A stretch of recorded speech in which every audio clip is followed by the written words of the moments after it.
These things are just cycles anyway. And times of transition, a lot of people call them apocalypses. It's something that we do well as a custodial species. We're really good at moving with these things.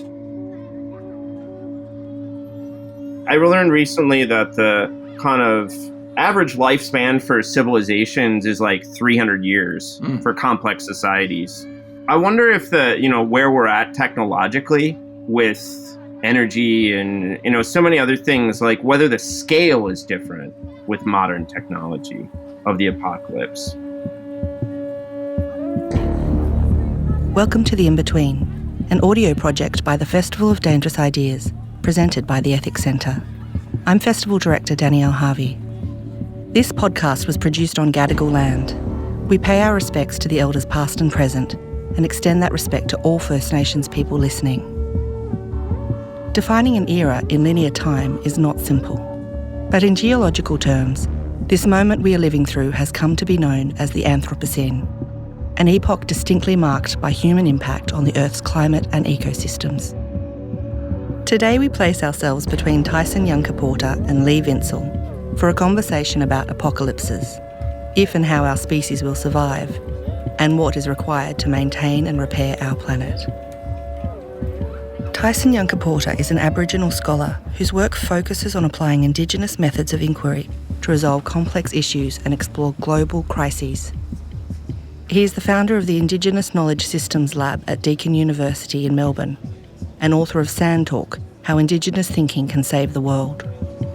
Lee Vinsel is one of the founders of The Maintainers, a global research network dedicated to the study of maintenance of technology, and the co-author of The Innovation Delusion. He is an Associate Professor of Science, Technology and Society at Virginia Tech. This conversation was recorded in September 2021. It is moderated by FODI co-curator and Director of the Centre for Ideas at UNSW Sydney, Ann Mossop.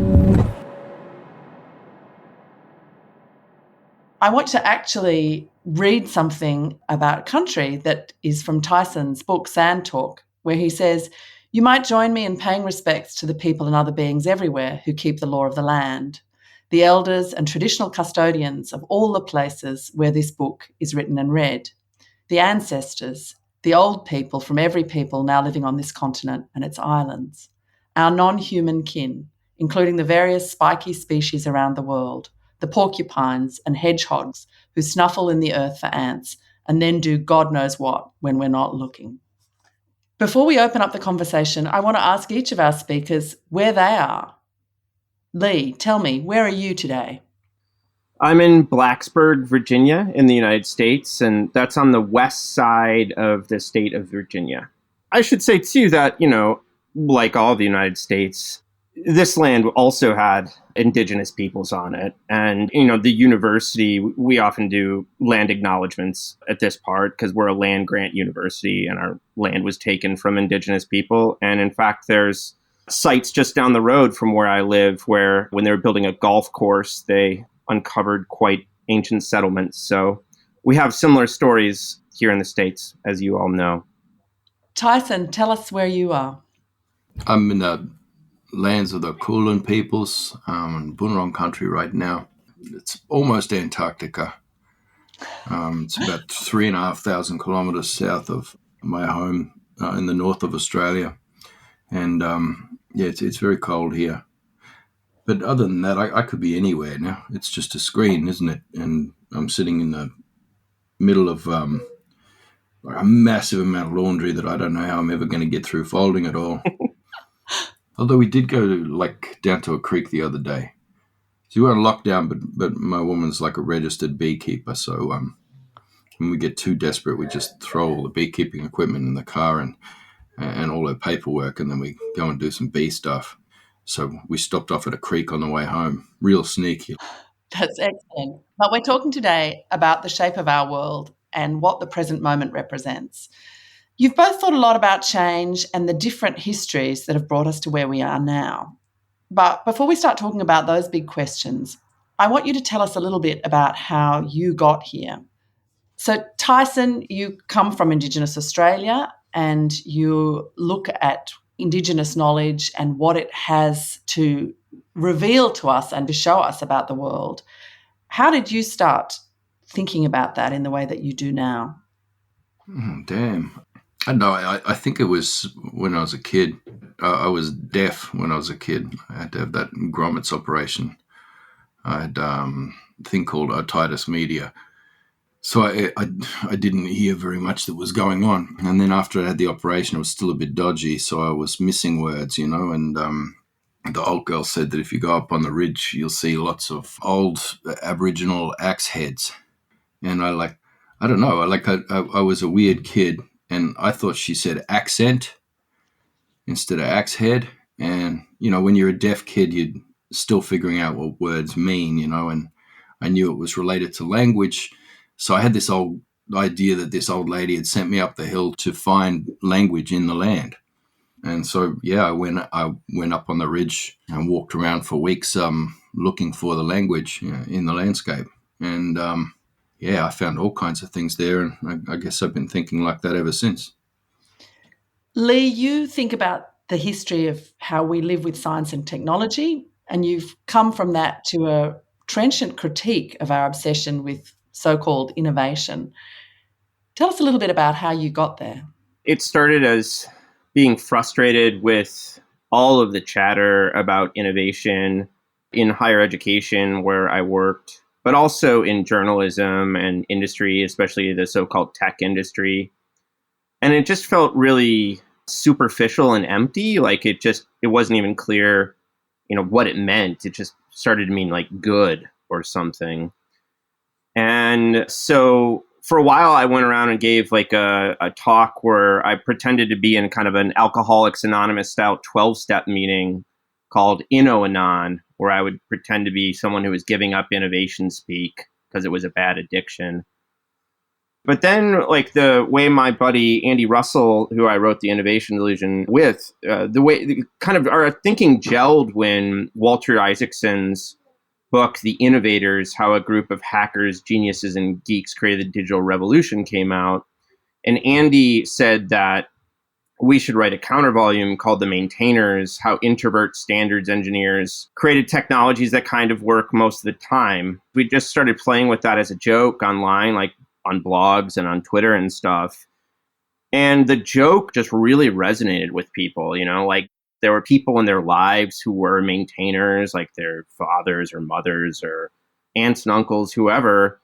And it just kind of brought out this whole other side of our life with technology that, obsessing over the novel and the shiny and the new missed. What do you mean when you talk about a maintainer? There's literally entropy. Entropy is, gradual decline into disorder, right? Which happens to all things. That's just part of nature. Things fall apart. The physical objects we own and use fall apart. Our bodies fall apart. And so maintainers are those people who help keep things in play, whether, it could be a nurse tending to our body, could be our mother, it could be our father, or it could be a mechanic, it could be a repair person, it could be someone who keeps up the world.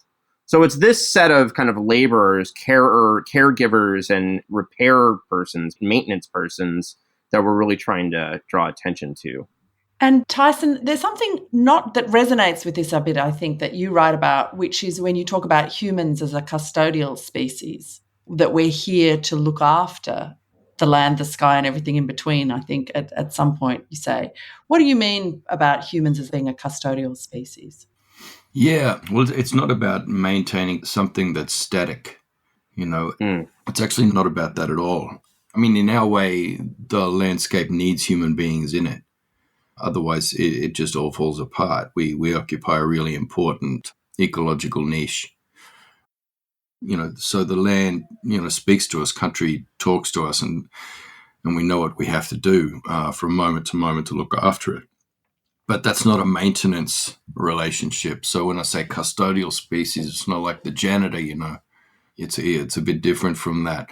I guess our role is about increase, which is different, once again, from growth, So increase is about increasing the number of combinatorials in a system, if you like. We'd think of that in terms of connections or relationships between things. And there are, in a natural system, there's an infinite number of combinatorials, so we're putting those things together all the time.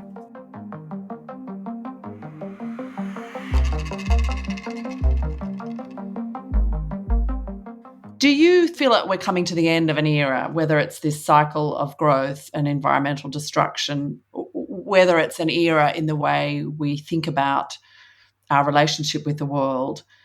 Do you think we're coming to the end of a period and at a point of transition? And what is that period that we're coming to the end of? Tyson? These things are just cycles anyway. And times of transition, a lot of people call them apocalypses. But, apocalypses are fairly regular events in the world, and they always have been. We've been around being humans for about 1 million years or so, and, basically that's what we do. We move with the land, or the land will move us. But basically every single human culture on the planet has a Tower of Babel story warning against forming sedentary populations and starting to move towards growth rather than increase, looking to grow the size of a system rather than just increase the relationships and the velocity of units within that system. Yeah, it's inevitably a really bad idea. You can produce miracles over a short time, but in the end, the only thing you're producing is destruction of your land base and ultimately of your people and everything else. And, apocalypses it's something that we do well as a species. As a custodial species, we're really good at moving with these things. Everybody thinks it's the Anthropocene, so it's humans that have done all this damage, like, us, and that it's somehow our nature to destroy, and it's inevitable that we'd want to wreck everything because that's just how we are. And they've burnt it all, not for our selfish showering and sheltering and feeding, but really just as a way of making surplus value and then trying to transfer that to themselves and then trying to outsource entropy to elsewhere for as long as possible. And it's an equation that doesn't work. So that's where we are here now, and it's just a matter of whether or not they'll let go of that before everything's dead, rather than just trying to change the optics and put a woman of color on a poster on the wall in the boardroom and, I don't know, try and make things feel fair while they, recycle a bit more and here and there and put a bit of philanthropic money into third world debt or some poxy thing like that. It's just like, it's whether or not we can do actual structural change rather than window dressing in the next decade. I agree with a lot of that. I mean, I think, an interesting thing from my perspective, going along with what Tyson just said, I mean, I think corporations and their leaders are definitely obviously responsible for most of the damage we've been talking about in this conversation. At least in the U.S. context, though, I think it's very hard to imagine, serious, significant, meaningful climate policy or any other environmental policy, because it'll make our consumer goods more expensive, and there's just such a long history of tax revolts where, people just won't go along with having their energy costs raised and such. So I agree that the responsibility lies with the leaders, but it's also kind of hard for me to imagine in this context, at least, like the people kind of going along with policies that would really change the picture. What do you think about that, Tyson? I mean, yeah, well, I mean, that's just the thing. Everybody, I think people lost the last of their hope with Obama. Everyone's like, oh, at last, yeah. History's over. Everything's going to be fine now. There's a black man as president. Who would have thought? See the day. And then he goes to I don't even know why he even went to the climate talks. It's just like he walks in the room and says, just before we start, America's way of life is not negotiable. Yeah.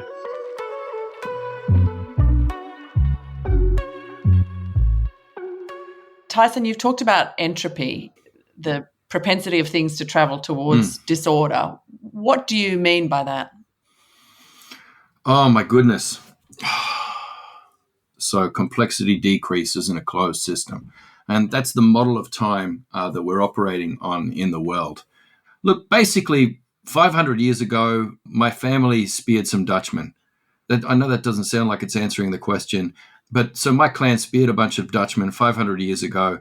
They went home, and in order to escape the accountability of, having lost all their investors' money in that trip, they invented the world's first corporation. And they found a way to outsource their entropy. And basically, so the whole financial system was invented by the Dutch because of my family, and I apologize for that. Probably shouldn't have speared those fellas no matter what they did. Or if we did, spear all of them. Don't let 3 of them limp home on the frickin' boat. Jesus Christ. Talk about butterfly effect. Look at the things you set in motion on the planet. Then they invent art speculation. So finance and art speculation. Tulips. So so NFTs. It's all to blame from a couple of spears, So, but basically what came out of that after you got your Dutch East India Company, then the British East India Company, they ended up coming up with a trick to trick Native Americans out of their lands there. And so they invented the mortgage, this idea that land could be capital. Oh, what a joke. The Indians don't know better. We'll tell them land is capital. And so basically they got them to sign mortgages for a few beads and axes or something and a couple of blankets. And then, came to collect the first payment, and Indians didn't have any money. So they said, well, all the land's ours again. Thanks, bye. So, and they said, Jesus, that worked well. Let's try it through the rest of the Southern Hemisphere. Then they started doing it, back in England and to all the poor pretty much everywhere as they moved everyone into the cities. And so land became capital. It's still something like 65% of all the capital in the world is land. It's basically the thing that this entire ridiculous financial system is built on. Now, because they have to make those enclosures in the landscape, they're making these closed systems and preventing the flow of entities across the landscape, the flow of water, the flow of energy, the flow of seeds, birds, plants, everything. And what happens in a closed system, you get the arrow of time, the second law of thermodynamics. First law of first people pretty much is a much better model of time, and because that's all vast, interconnected, overlapping, endless systems where one system's entropy is another system's lunch, and there's constant exchange and flow across and between the systems. So nothing's created or destroyed. A little bit of heat loss over time, but that's compensated. That energy comes from the sky to top that up from time to time. So entropy is basically created out of this big, horrendous act of sorcery, this big curse of, the second law of thermodynamics and this idea that you can have a vacuum, that you can have enclosed systems and prevent the free flow of information, spirit, energy, water, resources, everything else, matter, and entities across and between systems, and that you can own that thing and put a frickin' wall around it. What a bunch of idiots. And once again, it's not just your fault, it's our fault as well. We did throw the spears. And that's entropy. I'm glad we've sorted that out. I'm glad we know who to blame.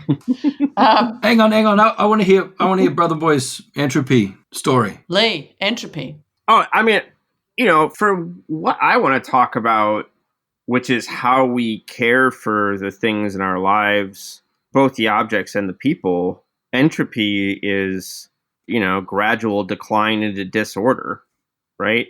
Which happens to all things. Yeah. That's just part of nature. And it's not necessarily bad over the long haul, but it creates problems in the short term in lots of cases. So that's what when we talk about maintenance or care, we're talking about staving off entropy when it comes to, I don't know, my grandmother requiring care in a home, or, my car requiring care, or it falls apart and we need another one. It's that very basic level of entropy that we want to focus on when we talk about the maintainers. But I like Tyson's much more poetic answer better. There was no people being speared in my story, so that makes it not nearly as cool. Yeah, physics, spears, mortgages, and NFTs. I think that's all the entropy you need.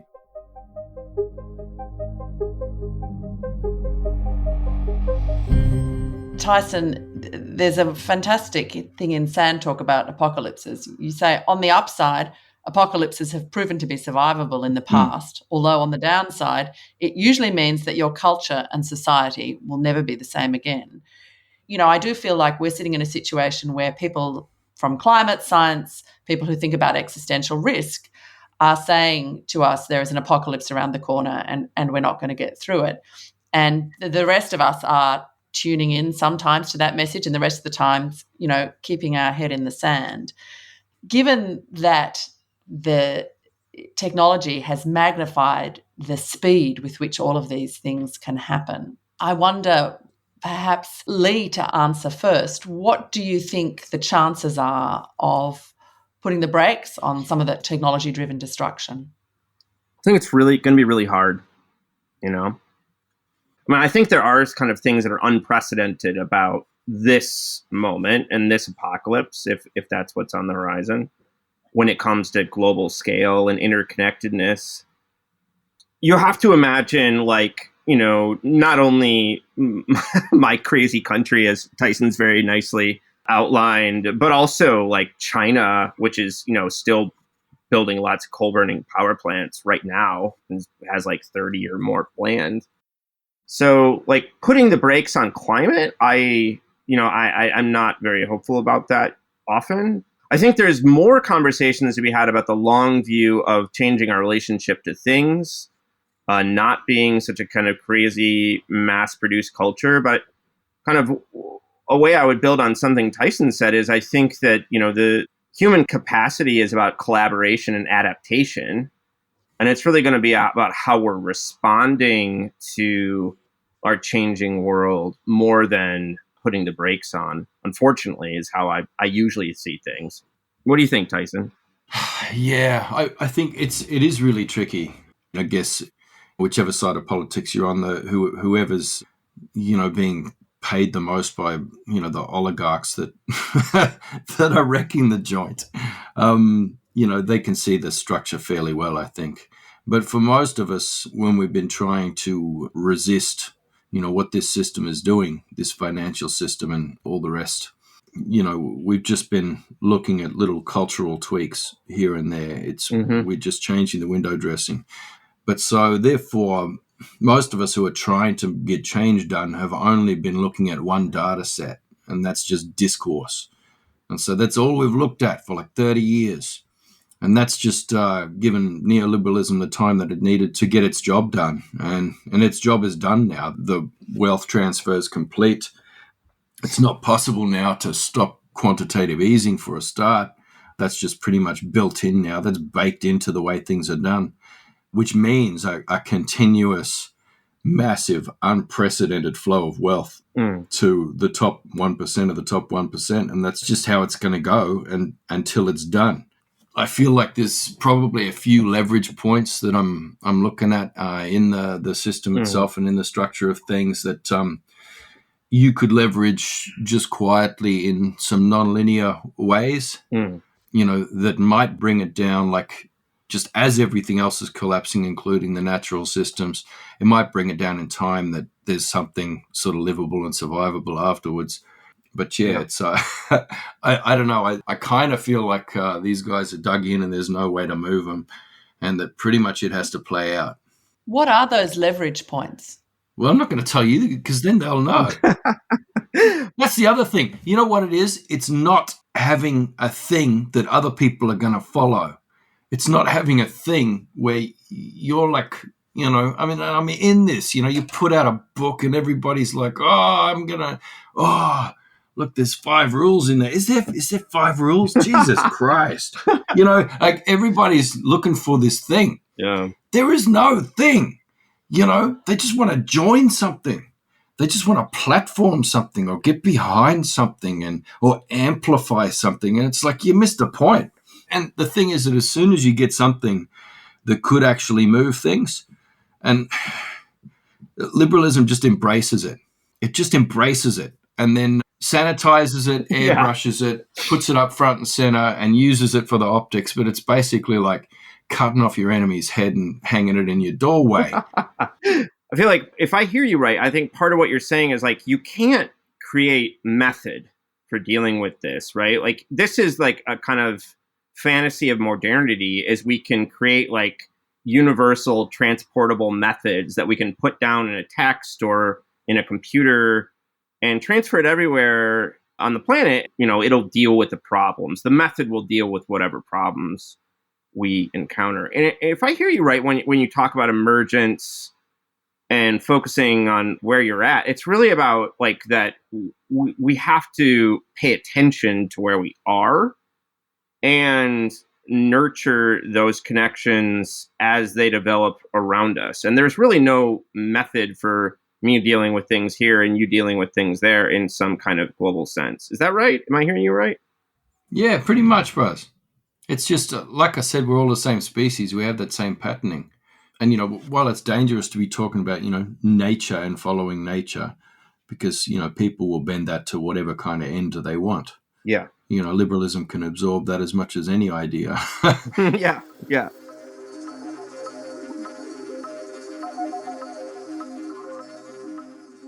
Really, if we think of ourselves at this point of transition, moving into a changed future, what should we regret about where we find ourselves?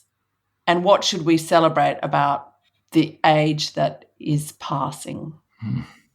If you can find any kind of use for regret, then employ it.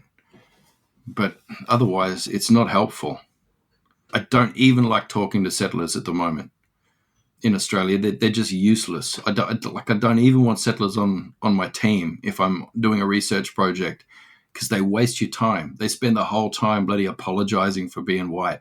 The whole time. They can't even think now. They're too busy apologizing for the fact that, all the capital I have was covered in blood, and it's really bad that I have it. I mean, all right, are you gonna give it to me? Are you gonna share it? No. All right, shut up.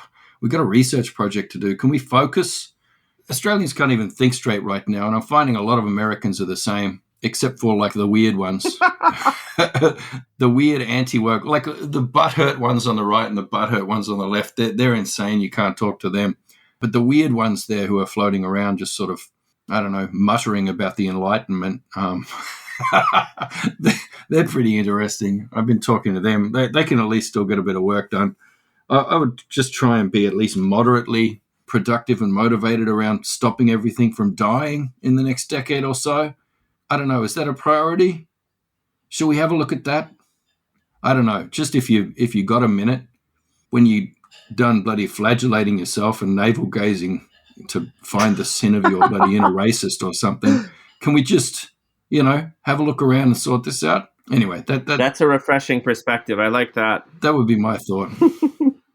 I mean, regret's an interesting word, right? I think that the amazing thing is that when it comes to a lot of these environmental crises, including climate change at this point, we've known for decades where we're heading and what the problem is. And we haven't, we collectively, when it comes to legislation and such, have not been able to get our act together and really push for change.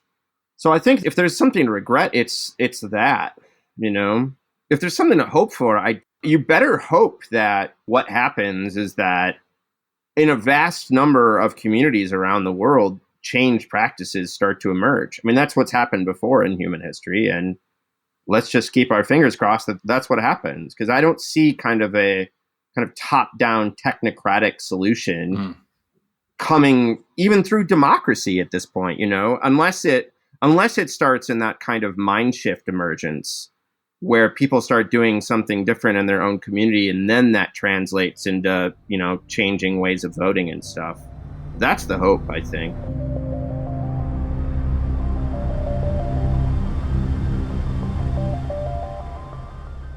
So we've been having the most cheerful conversation about the apocalypse that I've had for a long time. So if we're thinking about what comes next, you're talking about changing our relationship to things, about collaboration, about really the potential of returning to an era of stewardship, of care, of custodianship, from an era of, extraction and disruption. Can you see a future where we have rediscovered that ethos of care and of looking after things and people? I think it's just happening now. How we are as people is, basically we're just trying to survive in the sort of the game theory structure that's been put in place for us, with all these rivalrous dynamics. So we've got to outcompete each other all the time or die. Even in the developed world, you want to be in the top 10% of people, or you're having a pretty shitty time right now. It's not a good way to live, and it doesn't make for good relationships. But what's really interesting that I'm seeing emergent right now all around the planet is that the massive amounts of cooperation and mutual aid that's happening around disasters. As the disasters are escalating, there's kind of like this adaptive response that humans just seem to be having all together without really thinking too much about it. But it's this thing. People in disasters are sort of coming together, and they're finding that as they were all sort of struggling together and figuring out how to survive this, that they found they had the happiest days of their lives, because they're actually doing what their human patterning is. And you can't get away from that. Birds migrate, and they have the migration routes hardwired into them. Human beings cooperate. Those things are hardwired into us. That's our patterning. That's what we do. I can see it sort of starting to be emergent everywhere, and that, people are just acting kind of instinctively. And I think that's how it needs to happen. It needs to be quite emergent.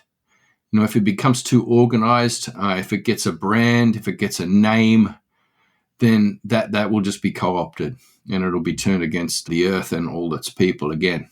I want to hope that Tyson's right. I certainly feel like a lot of people that I know and a lot of thinkers I follow are having this conversation about the need for human connection, which we know has been lost in so many places in the world. And so, this is just, a silly little example, but my wife and I, we had a breakthrough COVID case about a month ago. And it was through having this COVID case that we realized we had this community of friends, because people were reaching out to us all the time saying what can I do for you? Can I get you anything? But it wasn't until we had this moment, you can think of it as crisis, not an apocalypse, obviously, that would be overly dramatic, but, a moment of crisis that we realized that those human connections were there. And so, with my wife and I and some of our friends in the group, we've now been kind of having a conversation about how do we now grow kind of like practices that can foster that thing, because I think that for a long time in our culture, we relied on institutions like churches and voluntary associations and clubs and all these things. Well, those things are waning or are gone already. So what do we do? Do we start a monthly potluck? Do we do projects together? I don't know. I don't have the answer yet, but I know that that's where my head's starting to go. Tyson, what does that look like for you, that whole thing about how you live in relation to what you're thinking about these giant forces that are changing the world? Well, the trick is you can't tinker it. You can't. So there's a lot of, regenerative design, theoretically, in the world right now. People thinking, we're going to design, we're going to innovate these systems that are going to be sustainable, and basically, you can't. Whatever action you do, it has to allow for emergence. It has to allow for that autopoiesis or self-organization. And that doesn't mean chaos and laissez-faire, like just let the chips fall where they may, because you still have to be the custodian. So you still have to be out there making all those connections. And I guess, so if you're increasing the relatedness in your human and non-human inhabitants of your neighborhood, and you're making those relationships happen, and you're making sure that there's lots of interaction, lots of information, you'll see governance systems emerge. You'll see different little economies kind of emerge. You'll see different local ecologies emerge as well. Because what you'll be doing in your gardens to, provide for the people there to sort of bring or add value to all your exchanges, that'll be doing different things, bringing in different kinds of birds. It'll be bringing in different kinds of seeds. There'll be, flux happening, and it's just, it's a beautiful thing to watch.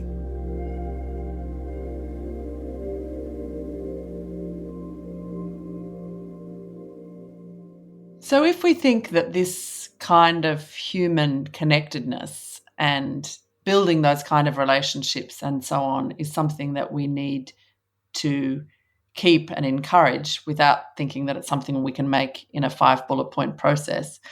If that's something that we want to see flourish, what are the practices and ways of thinking that we need to try and put aside and say the time for this kind of way of living has gone?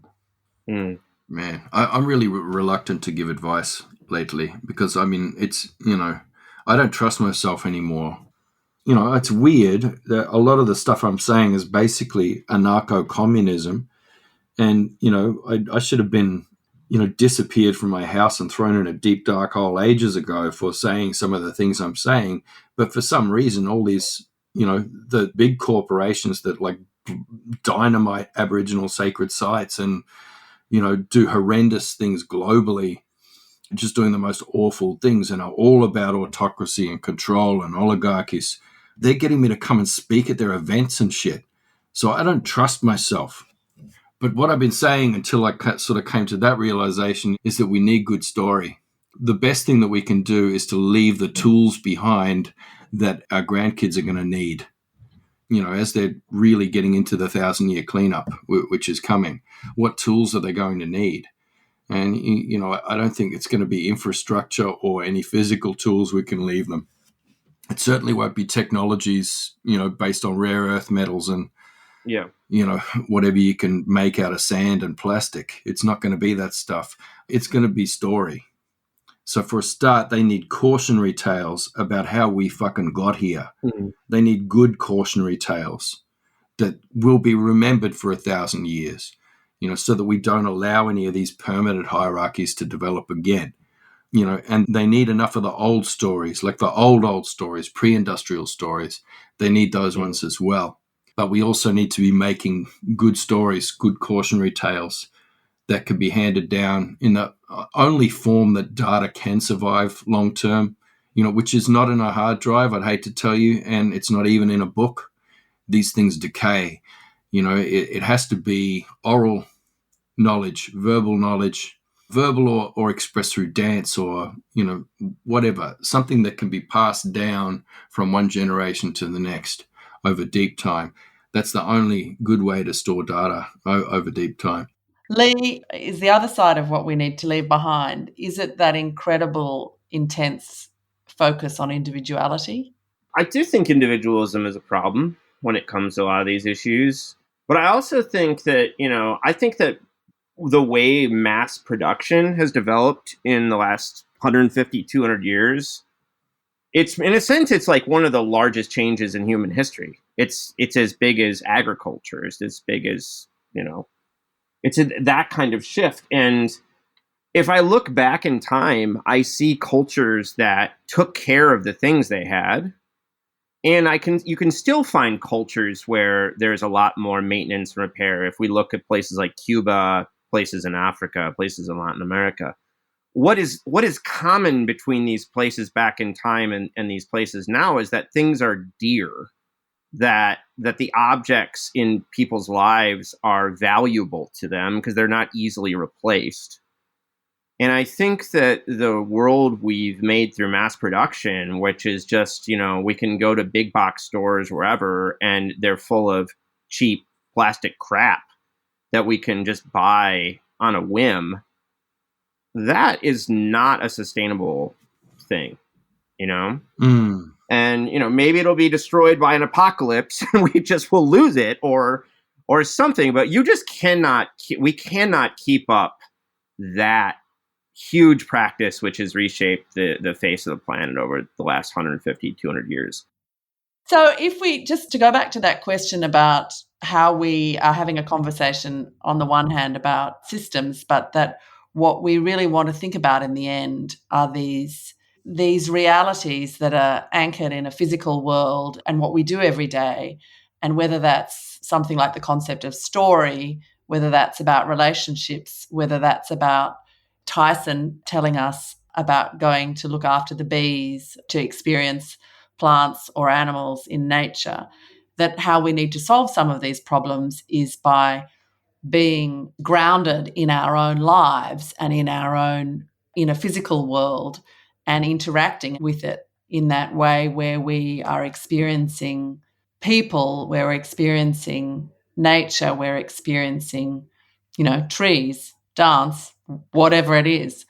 Yeah. That's it. Well, I mean, I just so I'm not like selling you a false sort of image here. It's I'm not being all natural keeping these bees here. These are Italian bees. Good. These are like racist Italian bees, and whenever the little we have tiny stingless native bees here, and whenever they come around, all the Italian bees come out and says, "Get out of here, Mooly!" In that kind of way, like they do. I don't know. We're not being that natural, but the Italian bees make more honey, than the little black ones, and the little black ones don't do well in the cold. Yeah, there's another way I can, I do have a list of policy changes I would love to see made, There's other ways we can have this conversation, but I think that the conversation we've been having together is, in a sense, the deeper issue, Yeah. I would love to see these changes happen in community, in our daily lives together. And again, if it leads to change up top, that would be wonderful. And I have a whole list of things I would ask for to change the systems in our lives. Thank you so much to both of you for your generosity and for your conversation. It's been wonderful to talk to you.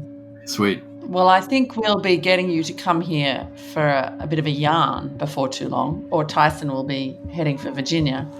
Good. That's what we're shooting for. Thank you to Tyson Yunkaporta, Lee Vinsel and Ann Mossop. Accompanying this episode is a short response in sound by artist Alexandra Spence. It features the sound and objects of the ocean recorded onto cassette tape, which was submerged and degraded in seawater for the duration of Sydney's recent lockdown. In our next conversation, we sit between Slavoj Zizek and Eleanor Gordon-Smith. The In-Between is an audio project by the Festival of Dangerous Ideas. If you've enjoyed what you've heard, tell your friends, rate and review us online, or subscribe for the next episode. The Festival of Dangerous Ideas will make its return to Sydney in 2022, on the 17th and 18th of September. Sign up for program announcements at festivalofdangerousideas.com.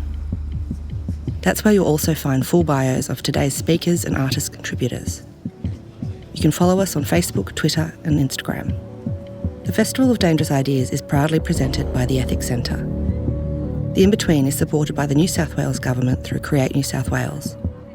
Thank you also to our generous supporters of the Ethics Centre and the Festival of Dangerous Ideas.